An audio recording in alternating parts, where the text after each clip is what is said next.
So I'll read a section from the chapter on Mangena. Mangena began to raise funds for the defense of those arrested. On 29 June, he and Dr. Seller, who was brought in to assist the Africans, addressed more than 500 people at Kwandabin. They explained that it was illegal for the government to impose the rental requirement. Mandela also informed them that he would be leaving for England to pursue his law studies. The following day, the people refused to buy train tickets and picketed at the station to prevent others from doing so. Empty trains pulled out of the station with many windows broken. While there was no attempt at collecting fares the next day, extra police were deployed and the boycott was crushed. There were widespread arrests, and Wakani and 11 others were charged and sentenced. From then on, the dock workers regarded 30 June 1902 as Mangena Day. In the midst of all of this, there was internal opposition to the resistance. Reverend Mdolomba, a Cape administration sympathizer and a supporter of the relocation, resented Mangena's popularity with the residents.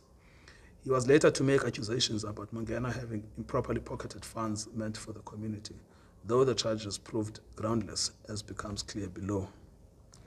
Mangena was on his way to a legal career, headed towards Lincoln's Inn, one of London's 4 Inns of Court where barristers are trained. The Inns of Court had long been regarded as the third university of England, a term that goes back to the 16th century, before English law was taught at Oxford and Cambridge.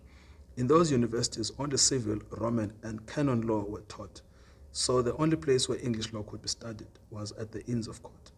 But when Mangena arrived at Lincoln's Inn in the early 20th century, it had been placed under the Council for Legal Education.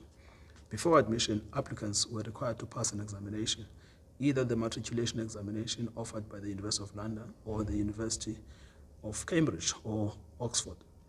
Mangena passed the matriculation examination, thereby qualifying for admission as a student of the inn. When he filled in his registration form, Mangena described his father as a landed proprietor. Enye ke yezinto ezibalulekileyo ke ngale ncwadi kukuxela ibali ubungajonga apha ngase kwicover le kukho ubuso babantu abamnyama.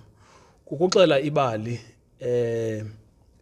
lobukoloniali, uxela ibali lomthetho, nokuxela ibali lomgaqo siseko. Silixele sisebenzisa abantu abamnyama. Silixele elobali lithethwa ngabantu abamnyama. Singenzi lento yenziwa kakhulu kwincwadi ezibhaliweyo zembali. Kuthiwa incwadi zezembali, kodwa xa ufumana le mbali kuthethwa ngayo imbali yabelungu. Kuthethwa ngembali yoba abelungu bafike benza ntoni na eMzantsi Afrika. Akuthethwa ngento okubana abantu abamnyama ebebeseMzantsi Afrika benze ntoni nabona. So mna ke ndithatha ke imbali esuka ebantwini abamnyama ukusuka ngaphansi, lento kuthiwa i-history from below. Yinto ke ebalulekileyo ke ngale ncwadi ndiyibhalileyo apha, into okubana andithathi i-history exelwa ngabelungu, ndithatha i-history exelwa ngabantu abamnyama.